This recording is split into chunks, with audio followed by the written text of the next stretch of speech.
ஒரு திருடங்கிட்ட இருந்து பைத்தியக்காரங்கிட்ட இந்த நாட்டை ஒப்படைச்சிட்டோமான்ற ஒரு எண்ணம் மேலோங்கி நிற்கிது. பக்கத்து மாநிலம் நம்மளை பார்த்து அசிங்கப்படுத்துவோமா, அசிங்கமாக அதை காரி துப்புவான்னு சொல்ல வர அசிங்கப்படுத்துகிறான். அதிமுகலேருந்து சம்பாதிச்சவங்க, பணம் பெயர் புகழ் சம்பாதிச்சவங்க தான் அதிமுகவுக்கு பலன் தோட்டத்துக்கு சரியாக இருந்தாங்க. எங்களாட்சி என்றும் வாழும் இந்த மண்ணிலே அப்படின்னு புரட்சி தலைவர் பாடல் வரிகளுக்கு நிச்சயமாக நமக்கு வாய்ப்புகள் உண்டு. நம்ம கட்சிக்காரங்க கொஞ்சம் பொறுமை காக்கணும். போக்குவரத்து துறையில் போராட்டம், அதே மாதிரி மருத்துவர்கள் போராட்டம், அங்கங்கே விவசாயிகள் போராட்டம், இப்படி குடிநீர் பஞ்சம், இப்படி எல்லாம் இருக்கிற இந்த நாட்டில் இனிமேல் எத்தனை லட்சம் போய் கடன் வாங்கி, ஏன்னா முதல் கையெழுத்து அவர் என்ன போட போகிறாரு, உன்னை சொல்லி குற்றமில்லை, என்னை சொல்லி குற்றமில்லை, யாரை சொல்லிடா குற்றம், மக்கள் தான் குற்றம். வணக்கம் சார். வணக்கம்மா. சார், இப்போ தேர்தல்லாம் நடந்து முடிஞ்சு முடிவுகள்லாம் வெளிவந்திருக்கு. இந்த தேர்தல் முடிவு எப்படி சார் பார்க்குறீங்க? மக்கள் தீர்ப்பை மகேசன் தீர்ப்புன்னு சொல்லுவாங்க. அப்படியே ஏற்றுக்கிட்டாலும் அடுத்த நினைவு என்ன வருதுன்னு கேட்டிங்கன்னா, ஒரு திருடங்கிட்ட இருந்து பைத்தியக்காரங்கிட்ட இந்த நாட்டை ஒப்படைச்சிட்டோமான்ற ஒரு எண்ணம் மேலோங்கி நிற்கிது. அது ஏன்னு கேட்டிங்கன்னா, அமைப்பு சரியில்லை, கட்டமைப்பு சரியில்லை. முதல்ல இப்போது நான் இந்த ஊரில் இருக்கேன், இந்த ஊரை பற்றி ஃபுல்லாக எனக்கு தெரியும், தரவாக தெரியும். மக்களால் தேர்ந்தெடுக்கப்பட்ட அது திராவிட முன்னேற்ற கழகமாக இருக்கட்டும், அதிமுகவாக இருக்கட்டும், அங்கங்கே ஒரு நிர்வாகிகள் இருப்பான். இந்த ஏரியாவில் என்ன குறைகளோ இங்கே இருக்கிற மக்கள் எங்ககிட்ட வந்து சொல்லுவாங்க. இந்த குறைகளுக்கு எடுத்துகிட்டு போய் நாங்கள் எம்எல்ஏ கிட்ட சொல்லுவோம். அவங்க சட்டமன்றத்தில் பேசி எங்களுக்கு என்னவோ ஆவணம் செய்வாங்க. இது செய்கிறது உண்டு, செய்யாதது உண்டு. ஆனால் இது உள்ளுக்குள்ளே போய் சேர்ந்துடும். இன்றைக்கி தாவே காக்குன்னு பார்த்தீங்கன்னா, இங்கே நிர்வாகிகளும் கிடையாது, ஒரு கட்டமைப்பே கிடையாது. இன்றைக்கி லோக்கல் எப்படி ஸ்லம்ஸ் ஏரியா அப்படிலாம் போனீங்கன்னா, எங்கடா எதுக்கடா ஓட்டு போட்ட, விசில் விசில் விசில். யாருக்கு ஓட்டு போட்ட? விஜய்க்கு ஓட்டு போட்டேன். யாரா எம்எல்ஏ? பேர் தெரியாது. எம்எல்ஏ யாரா? பேர் தெரியாது. அவங்க வீடு எங்கடா? தெரியாது. இப்போது இது எங்கே போய் சேரும்? புரிஞ்சுக்கிட்டா? இது எங்கே போய் சேரும்ன்றதை பார்க்கும்பொழுது இன்னும் அபரிமிதமாக சொல்ல போனால், பக்கத்து மாநிலம் நம்மளை பார்த்து அசிங்கப்படுத்துவோமா, அசிங்கமாக அதை காரி துப்புவான்னு சொல்ல வர அசிங்கப்படுத்துகிறான்.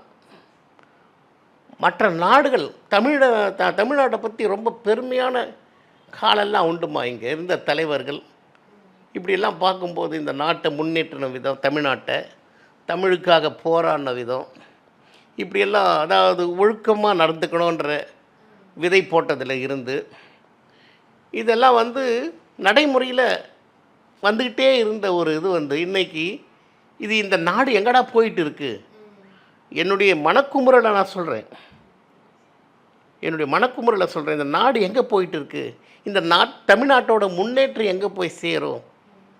ஏன்னா இது வரைக்கும் அது திமுகவாக இருக்கட்டும், அதிமுக நிறைய இந்த மாணவர்களுக்காக மக்களுக்காக என்னென்ன திட்டங்கள் செய்யணுமோ அவ்வளோத்தையும் கிட்ட இருந்து பார்த்து மக்களை சென்றடையக்கூடிய திட்டங்கள், மாணவர்களுக்கு சென்றடையக்கூடிய திட்டங்கள், ஊர் மக்களுக்கு சாலை வசதி, குடிநீர் வசதி, விளக்கு வசதி, இப்படி எல்லாத்தையும் பார்த்து பார்த்து பார்த்து செஞ்சு ஓரளவுக்கு முன்னேற்ற பாதையில் தான் இருந்தது.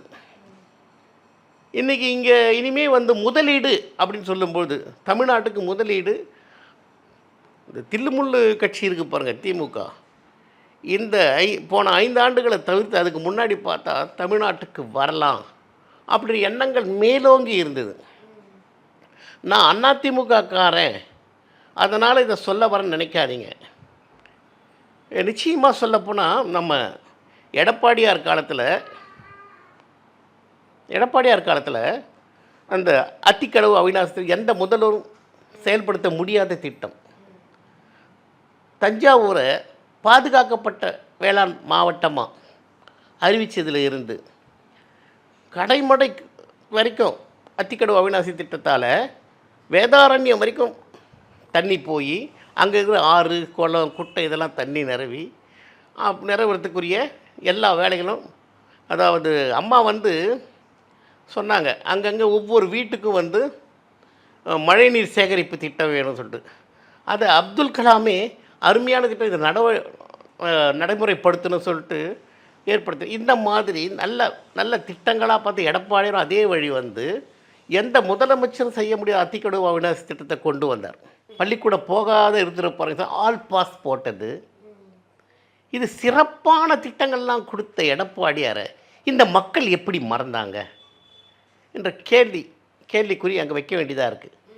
இந்த தேர்தலில் நிச்சயமாக சொல்கிறோமா, அதிமுகவுக்கு தோல்வி கிடையாது. என்ன கேட்டிங்கன்னா அதிமுகவுக்கு தோல்வி கிடையாது. எப்படி அப்படின்னு நீங்கள் கேட்க வந்தீங்கன்னா, விஜய் என்ற தனி மனிதனை விட்டுடுங்க. விஜய்க்கு இவ்வளவு ரசிகர்கள் கூட்டம், கவர்ச்சி, இதெல்லாம் ஓட்டு வந்திருக்கு, அதை மறுக்க முடியாத உண்மை. என்ன இது எதுக்காக வந்தது, ஏன் ஓட்டு போட்டாங்க, அது அவங்களுக்கே தெரியாது, விஜய்க்கும் தெரியாதுன்னு நினைக்கிறேன். விஜய்க்கே தெரியாது. ஏன்னா இப்படி அதை பற்றி என்ன சொல்கிறதுன்னு தெரிய வரல. இப்படிப்பட்ட நேரத்தில்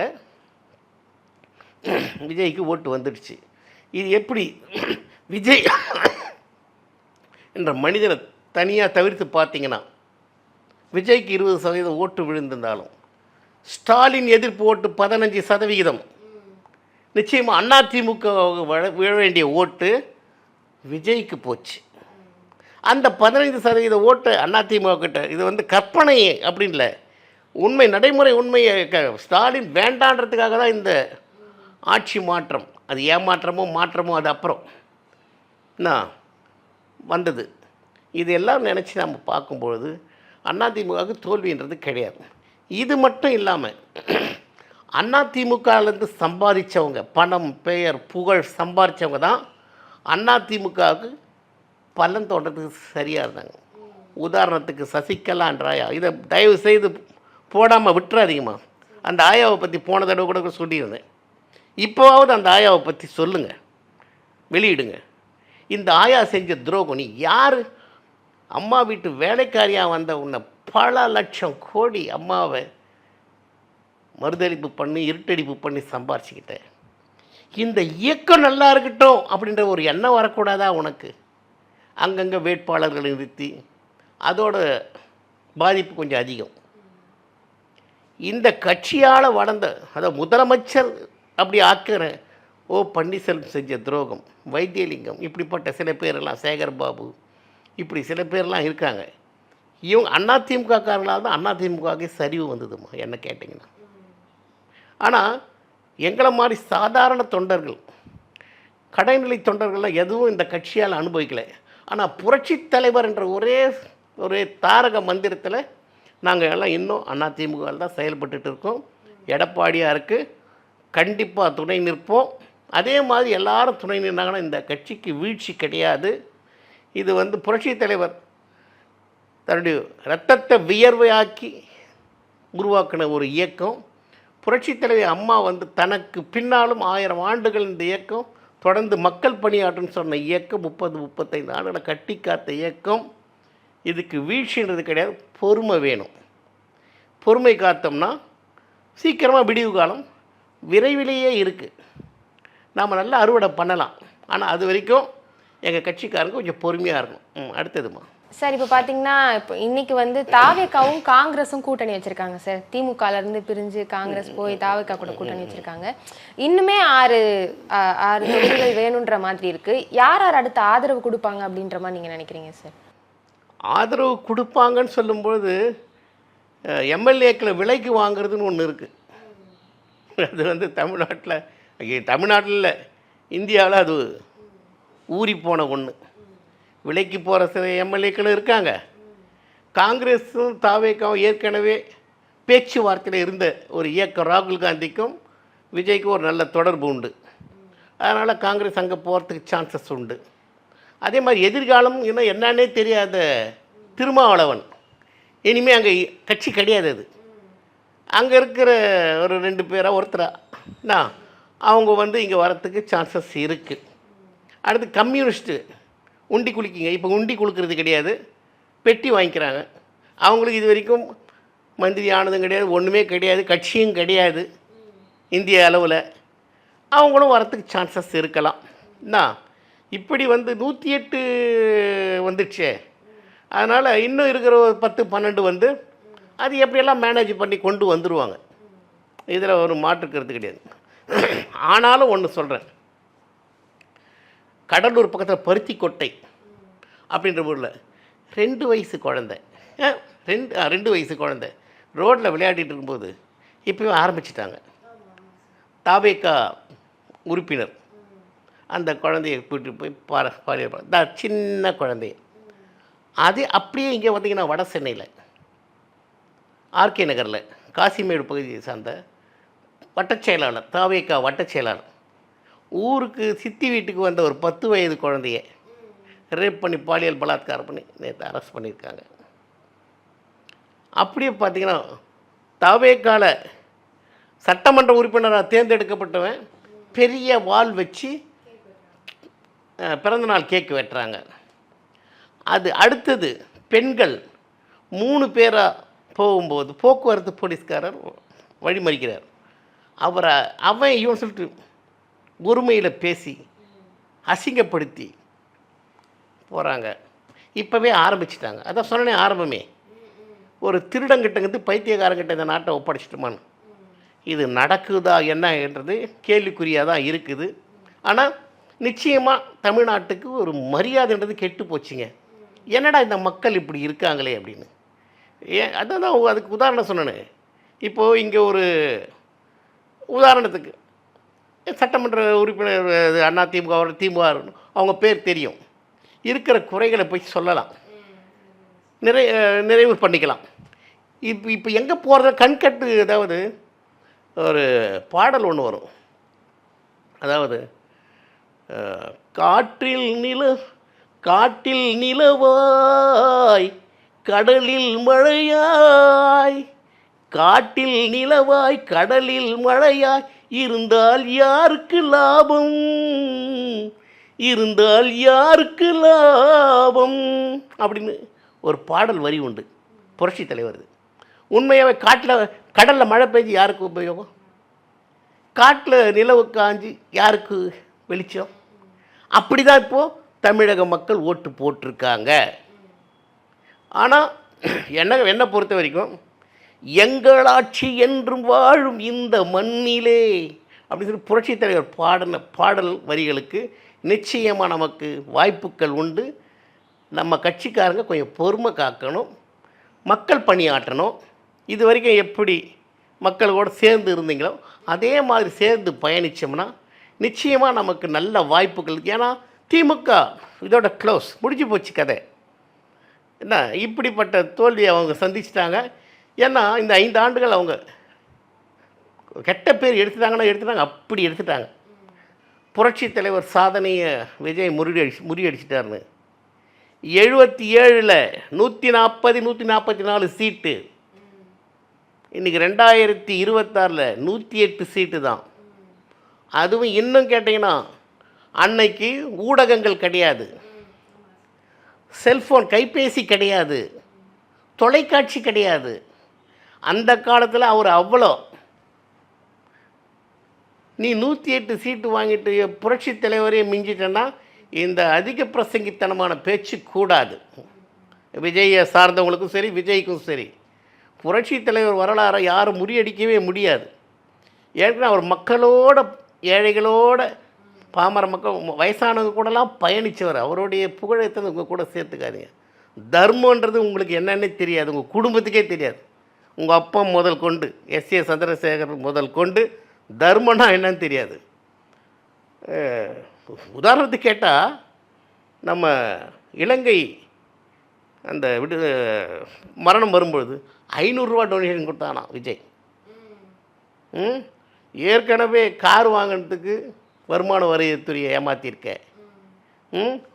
திருச்சியில் ஒரு மாதிரி சொத்து கணக்கை காட்டியிருக்க, பெரம்பூரில் ஒரு மாதிரி சொத்து கணக்கை காட்டியிருக்க. இதுலேயே உனக்கு வில்லங்க இருக்குது, வாய் சுத்தம் கிடையாது. என்ன இது கோமாளித்தனமாக போடுமா தமிழ்நாடு? அச்சமாக தான் இருக்குமா சார்? அடுத்தடுத்து விஜய்க்கு என்ன மாதிரி சவால்கள் இருக்கும்? தாக்கு பிடிப்பாரா விஜய்? கரெக்டான கேள்விமா. வாக்குறுதிகள் பாருங்க, வாய்க்கு வந்த வாக்குறுதிகள், 6 சிலிண்டர். எனக்கு 6 சிலிண்டர் கொடுத்தா நான் சிலிண்டர் வாங்க வேண்டிய அவசியமே கிடையாதுமா. வருஷத்துக்கே அவர் கொடுத்துட்றார். அவர் தானே ஆட்சி ஆள போகிறாரு. அதனால் உன் வீட்டுக்கும் சரி, தம்பி வீட்டுக்கும் சரி, எனக்கும் சரி 6 சிலிண்டர் நிச்சயம் உண்டு. படித்த இளைஞர்களுக்கு 15,000 ரூபாய் உண்டு. நீங்கள்லாம் 15,000 ரூபாய் வாங்கிக்கலாம். ஒவ்வொரு வீட்டு பெண்மணிக்கும், என் வீட்டில் எனக்கு 3 பொண்ணு, என் ஒய்ஃப் 4 பெண்கள், 2,500 ரூபாய் வந்துடும். உண்மை. 60 வயது கடந்த எனக்கு மாதம் 3,000 ரூபாய் வந்துடும். விஜய் சொன்ன வாக்குறுதி இதெல்லாம், அதுவும் உண்மை.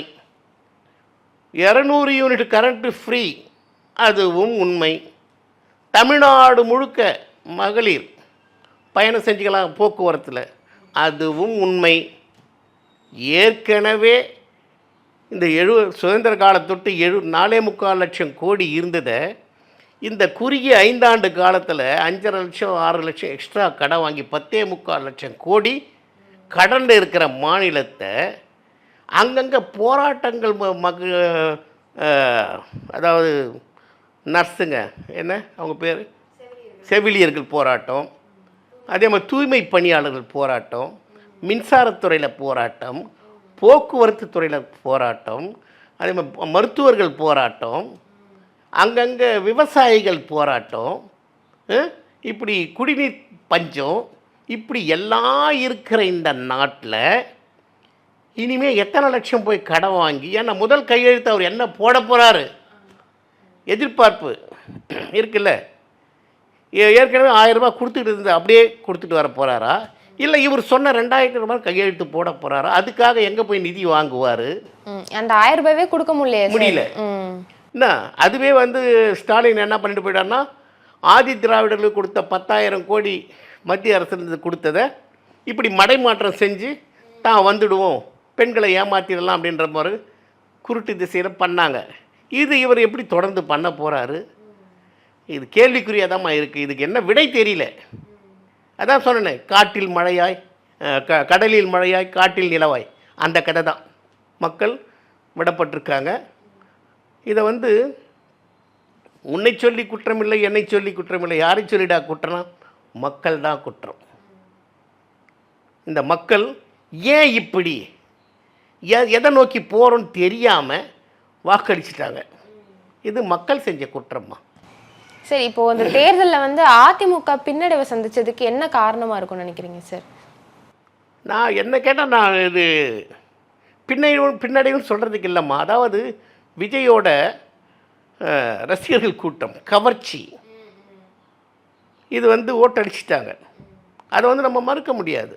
ரசிகர்கள் கூட்டம், அதான் சொல்லுவாங்களே அணில் குஞ்சுகள், இப்படி எப்படி சொல்லிட்டு, இது எல்லாம் ஒட்டு மொத்த சாஞ்சா சாயிர பக்கம் சாயிர செம்மறி ஆடுகளா? செம்மறி ஆடுங்க பாருங்கள், ஒரு நிலையாக போகாது. ஒரு ஆடு போயிடுச்சுன்னா மொத்தமாக அதில் போயிடும். அந்த மாதிரி செம்மறி ஆட்டு கூட்டம் மாதிரி இப்போ ஓட்டு போட்டுட்டாங்க. பின்னடைவு அப்படின்போது பாமர மக்கள் இன்று படித்தவர்கள் இவங்க எல்லாம் சிந்திக்க ஆரம்பிச்சிட்டாங்க. என்னடா இப்படி ஒரு முட்டாள்தனமான கூட்டமாக இருக்குது, சிந்திக்க இந்த நாடு போகிறது எப்படி?